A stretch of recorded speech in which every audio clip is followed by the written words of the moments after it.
Pour l'un, l'euro est une véritable arme d'expansion massive qu'il voudrait voir étendre jusqu'à la Russie et l'ensemble de l'Afrique. En cas de retour du franc, la France serait immédiatement la proie d'attaque des marchés financiers qui dévasteraient l'économie nationale. Pour l'autre, la chute de l'euro est inéluctable, notamment en conséquence du surendettement à la fois de la France, mais aussi de l'Italie.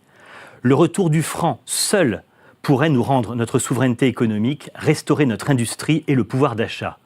Alors, la France devrait-elle quitter l'euro ?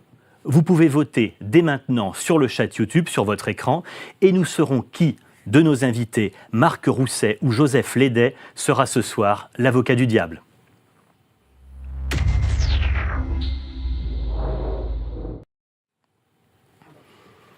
Bonsoir à tous et bienvenue ce soir dans l'Avocat du Diable, tous les jeudis à 19h sur la chaîne principale de Géopolitique Profonde. D'abord, avant d'entrer dans le vif du sujet, quelques mots sur la lettre confidentielle de Géopolitique Profonde, le magazine mensuel qui n'est pas disponible dans les kiosques. Il faut donc vous abonner pour pouvoir en bénéficier.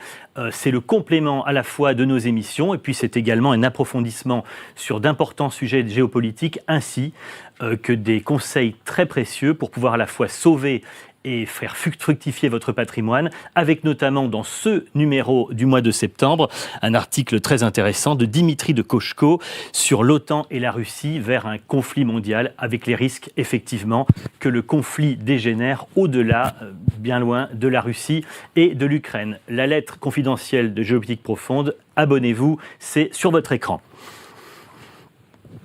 Bonsoir à tous et bienvenue donc dans cet Avocat du Diable ce soir, avec un sujet relatif à l'avenir de l'euro. L'euro fait la force, a-t-on dit bien longtemps. Évidemment, c'est la deuxième monnaie mondiale, mais le slogan aujourd'hui peut bien faire rire, parce que finalement, la seule chose qui soit véritablement souveraine en France, c'est la dette souveraine, qui elle atteint 5 000 à 6 000 milliards d'euros, et qui pourrait être finalement l'héritage qu'on laissera à nos enfants, nos petits-enfants, et même nos arrière-petits-enfants. Mais le bilan catastrophique à la fois de Bruno Le Maire, d'Emmanuel Macron et d'autres dirigeants et ministres des Finances qui se sont succédés ces 20 dernières années, peut-il vraiment être imputé à l'euro ? L'euro n'est-il pas le bouc émissaire de la mauvaise gestion française et exclusivement française quand on la compare notamment à la dette de l'Allemagne, qui est moitié moindre en comparaison de son produit intérieur brut ? L'euro serait-il un bouclier qui, du fait de son gigantisme, nous mettrait à l'abri des tempêtes et aussi des attaques des marchés financiers et autres traders qui font des raids régulièrement contre telle ou telle économie. Au contraire, la France doit-elle redevenir souveraine pour à la fois fixer librement ses taux d'intérêt, son taux de change, c'est-à-dire pouvoir éventuellement procéder à des dévaluations, et sa production de monnaie, c'est-à-dire la planche à billets, comme on a coutume de le dire. Les avis sont en fait très partagés, y compris chez les souverainistes les plus convaincus, et c'est pour ça que le débat de ce soir a tout son intérêt. Et je suis très très heureux d'accueillir ce soir deux spécialistes qui ne sont pas d'accord sur ce sujet et qui tous les deux ont des arguments très pertinents et même des réflexions qui feront office parfois de révélation sur ce sujet. Donc c'est vraiment une émission que je vous invite à suivre pendant cette petite heure. Je vous invite dès à présent également à voter. Vous pouvez le faire à travers le chat YouTube. Voter pour ou contre donc le maintien de la France au sein donc de l'euro, au sein de la monnaie unique. Vous avez trois possibilités, vous voyez. Soit effectivement, oui, on quitte l'euro pour reprendre le contrôle. Soit nous quittons l'euro, soit on quitte l'euro peut-être, mais à certaines conditions. Je vois d'ailleurs que l'affichage du sondage sur l'écran devrait être un petit peu modifié parce que les questions ont l'air d'être sensiblement redondantes. Il faudra peut-être qu'on procède à cette petite correction très rapidement. Les deux invités de ce soir, alors je me tourne d'abord vers Marc Rousset. Bonsoir. Bonsoir, Cyril. Vous êtes écrivain, vous êtes docteur en sciences économiques, ancien dirigeant d'entreprise, vous êtes passé notamment par HEC, par Harvard. Vous êtes à la fois spécialiste d'économie, mais aussi de géopolitique. Vous avez commis de nombreux ouvrages qui, tous, ont été des pavés dans la mare à la date de leur sortie, en fait. Vraiment des ouvrages qui ont souvent fait preuve de référence. Vous avez une vision de l'Europe qui est ambitieuse, qui n'est pas souverainiste, mais qui est tout de même patriote pour la France. Et vous venez de publier un ouvrage, Notre faux ami l'Amérique, alors que nos téléspectateurs découvrent en même temps. Ça ne parle pas directement de la monnaie unique, encore que. Quelques mots simplement alors sur cet ouvrage. Eh bien, c'est un ouvrage un exercice qui n'a pas été fait jusqu'à ce jour, je pense, c'est-à-dire tout simplement un Européen de l'Ouest qui regarde à l'Ouest en disant l'Amérique, qu'est-ce qu'elle nous apporte, à mon avis, beaucoup de désagréments, et puis titre 1 du livre, titre 2, pourquoi il faut se rapprocher de la Russie. Et parce que c'est l'avenir c'est notre voisin, l'océan Atlantique sépare l'Europe de l'Amérique. L'un a plein de ressources naturelles, voilà, il y a une complémentarité. Et puis il y a surtout une communauté de civilisation.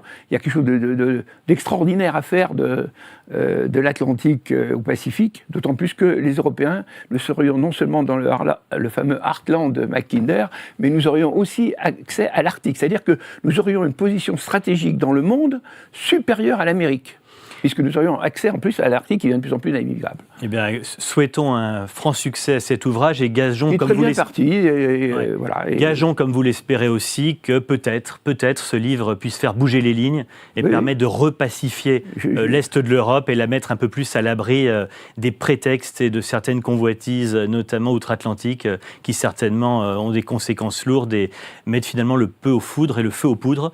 La contrepétrie était volontaire dans un terrain, effectivement, où des peuples, comme vous le dites, ne demandent souvent finalement qu'à s'entendre au regard de leur histoire. Merci en tout cas, et on revient à vous dans quelques instants. Vous serez ce soir favorable à une sortie de l'euro. Oui, bien sûr. Joseph Lédet, bonsoir. Bonsoir. Vous êtes économiste, consultant financier, ancien patron de la statistique à la Direction générale des impôts. Vous êtes notamment entré en salle des marchés de devises il y a plus de 40 ans. Et puis vous avez également sévi sur Radio France aux côtés du regretté Jean-Pierre Gaillard, notamment sur France Info et France Inter. Et puis, vous êtes également directeur de publication de la Gazette Pour un parler vrai, alors qui s'affiche également sur nos écrans. C'est une publication à peu près mensuelle qui est gratuite, que vous envoyez sous forme d'une newsletter, comme on dit en bon français. Comment on fait simplement pour s'y abonner gratuitement ? Il suffit de me transmettre votre adresse mail et puis je vous inscris sur la liste et puis vous recevez la Gazette. Elle paraît, ça dépend un petit peu de l'actualité et je dirais des sujets qui me tiennent à cœur. Grosso modo, elle paraît toutes les 3 semaines à peu près en moyenne, et elle aborde. Alors, elle fait suite à un autre document que j'ai publié pendant presque 30 ans, qui s'appelait la Gazette d'échange et qui était spécialisée sur les devises et les marchés financiers. Et là, j'ai choisi, du fait de l'évolution de mon lectorat, choisi de créer un document un petit peu plus général où on parle plutôt d'économique, de social et puis d'autres sujets, entreprises, artistiques, etc. Voilà. C'est sous forme d'articles. Ouais. C'est court, c'est 2 pages et voilà. Des articles très ramassés, en effet, notamment dans la dernière, un article très intéressant sur la liberté d'expression, après notamment l'ARCOM qui donc a mis fin aux autorisations de la chaîne C8, un article intéressant sur la liberté d'expression. Vous, en un article court mais synthétique, vous parlez également de la liberté sur Telegram, Twitter, bref, une question quand même générale qui à la fois s'applique aux médias audiovisuels mais aux réseaux sociaux. Donc une publication intéressante, cette Gazette Pour un parler vrai. Je donne votre adresse email pour les personnes qui veulent s'y abonner. Donc c'est ledet.joseph@gmail.com, ledet, L-E-2-D-E-T.joseph @gmail.com. Voilà, les personnes peuvent nous redemander en commentaire l'adresse mail pour pouvoir vous abonner gratuitement à votre gazette. Je vous rappelle à toutes et tous que vous pouvez d'ores et déjà voter donc en direct dans cette émission pour ou contre la sortie de l'euro. Voilà, et là maintenant les questions ont été relibellées. Oui, pour reprendre le contrôle de notre économie. Non, sortir de l'euro serait un désastre, peut-être sortir, mais seulement à certaines conditions. Vous voyez, on a une première approche, là actuellement, donc 92% seraient favorables à une sortie de l'euro, 2 disent que ce serait un désastre, 5% disent peut-être sortir de l'euro, mais seulement à certaines conditions. Le vote est seulement ouvert, mais on a déjà quand même plus de 500 votants. Vous voyez, ça va très très vite, ce sera un panel intéressant, mais les arguments de nos débatteurs, j'espère, vont faire évoluer vos positions et vous permettre de les éclairer au mieux possible. Alors d'abord, une question qui s'adresse un petit peu à vous deux, qui part d'une observation. Malgré l'euro, la Grèce, il y a une quinzaine d'années, a connu une crise terrible, la pire dépression depuis même que les statistiques existent. Et on dit souvent que la France et l'Italie seront peut-être les prochaines sur la liste. Alors est-ce que finalement, ce bouclier de l'euro serait défaillant ? Alors retenez la question, notamment Joseph Lédet. Et puis Marc Rousset, vous avez déclaré récemment, enfin vous m'avez dit en tout cas, que le remboursement de la dette pourrait être le moment de vérité.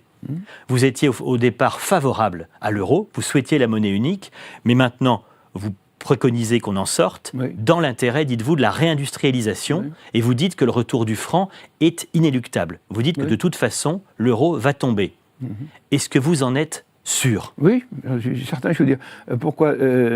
Parce que lorsqu'on a fait l'euro, à l'époque, les parités étaient plus ou moins acceptables. Mais le Mitterrand, il ne faut pas oublier que c'est nous, Français, qui avons demandé d'abord l'euro à l'Allemagne de Kohl, Mitterrand, en contrepartie de l'unité allemande. Et on a cru qu'on allait avoir une économie, ce qui est un raisonnement de Bécasson, aussi forte que les Allemands, parce qu'on allait avoir, soi-disant, le Deutsche Mark comme monnaie au nom de l'euro. Mais le problème, d'ailleurs Jacques Sapir l'a dit très justement, c'est qu'il y a un économiste qui s'appelle Mondel aussi, qui a parlé de zone monétaire. Sapir l'a dit, je l'avais cité dans mon avant-dernier livre, où là je parlais vraiment de l'euro, j'ai fait un chapitre dessus.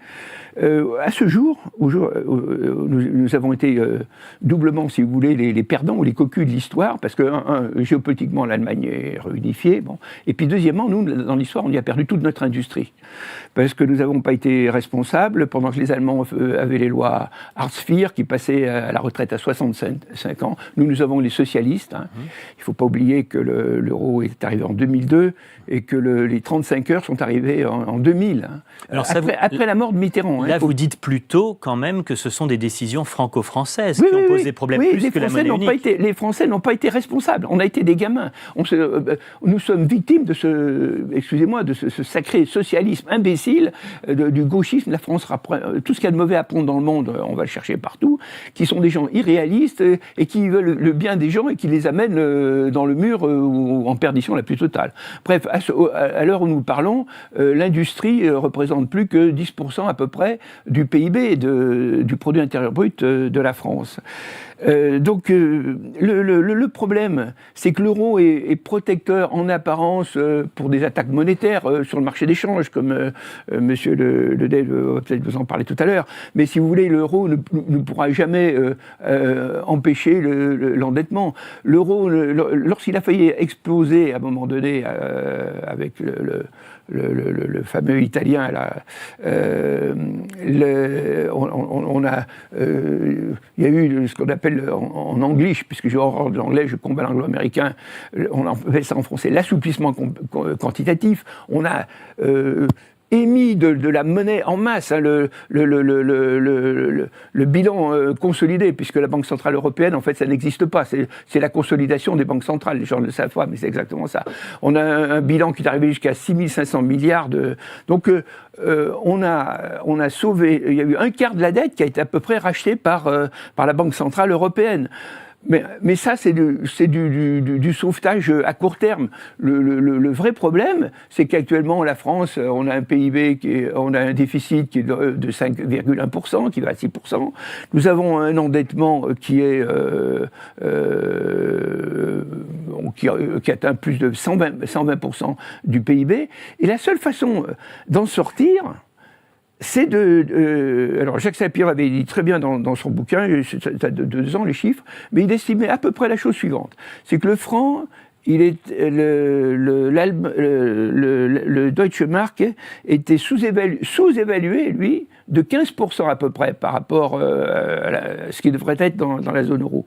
Le franc, lui, on est surévalué de 25%. Pour l'Italie, l'Espagne, c'est à peu près pareil.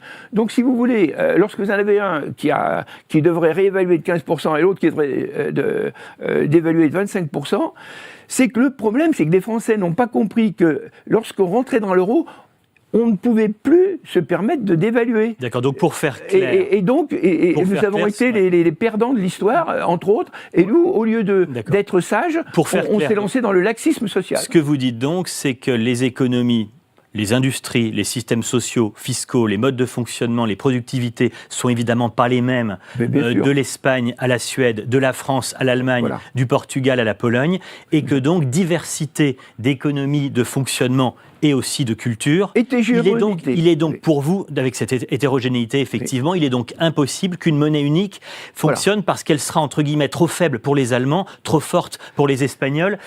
Joseph Lédet, qu'est-ce que vous en pensez, vous ?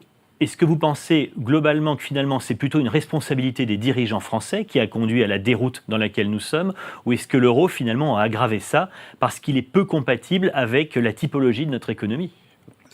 Ma réponse serait plutôt de votre hypothèse numéro 1, à savoir que les problèmes de la France sont des problèmes franco-français qui n'ont, à mon avis, absolument rien à voir avec l'euro. Au contraire, je pense que l'euro a permis de limiter l'aggravation de la situation française, qui aurait été certainement bien pire si on était encore dans la sphère du franc français. Alors, je voudrais peut-être pour les auditeurs qui nous écoutent et qui nous regardent, parce que c'est des choses que les gens ne connaissent pas trop, expliquer comment fonctionne le marché d'échange.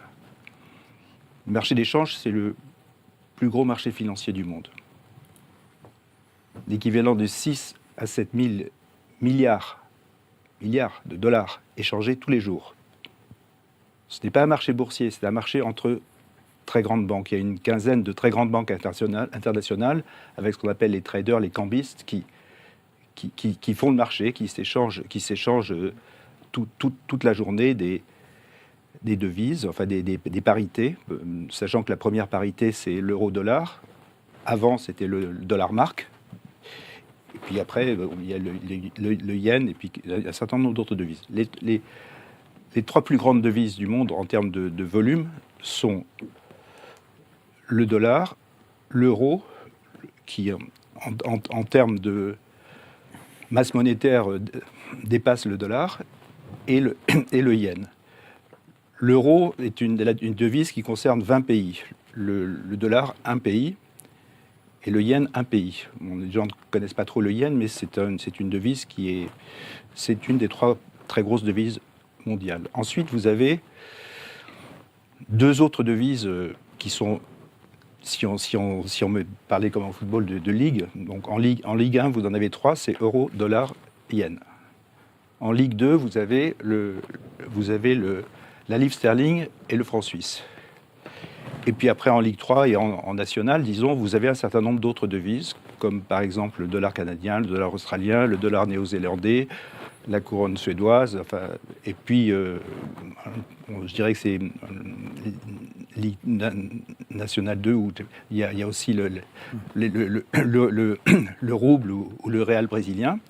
Et je parle de devises qui sont librement échangeables sur le marché d'échange, c'est-à-dire que les cambistes peuvent... Oui, ce qui n'est pas le cas du yuan chinois, par exemple, du coup, qu'on exclut du raisonnement, puisque le système communiste a encore laissé quelques traces tout de même à l'économie de marché chinoise, et le yuan n'est pas converti. Ce n'est pas le système communiste, c'est la volonté, très astucieuse d'ailleurs à mon avis, des Chinois, qui est de dire qu'il ne veut pas laisser sa monnaie librement flotter, et donc elle est accrochée structurellement au dollar. Le yuan est un sous-ensemble du dollar.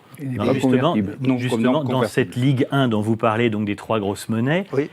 Le dollar représente un marché domestique moins important que l'euro, puisque les habitants des pays de la zone euro sont plus importants que les habitants des États-Unis, et pourtant, l'euro représente moins de 20% des transactions mondiales, alors que le dollar représente plus de 65% des transactions mondiales. Comment expliquer toujours quand même, c'est pas cette hégémonie, mais cette prédominance du dollar? Est-ce que c'est pas un échec quand même de l'euro de ne pas avoir réussi à s'imposer, alors que son marché est plus important? On devrait être plus fort que les Américains. Il faut, quand on parle de transactions, il faut bien préciser ce dont on parle.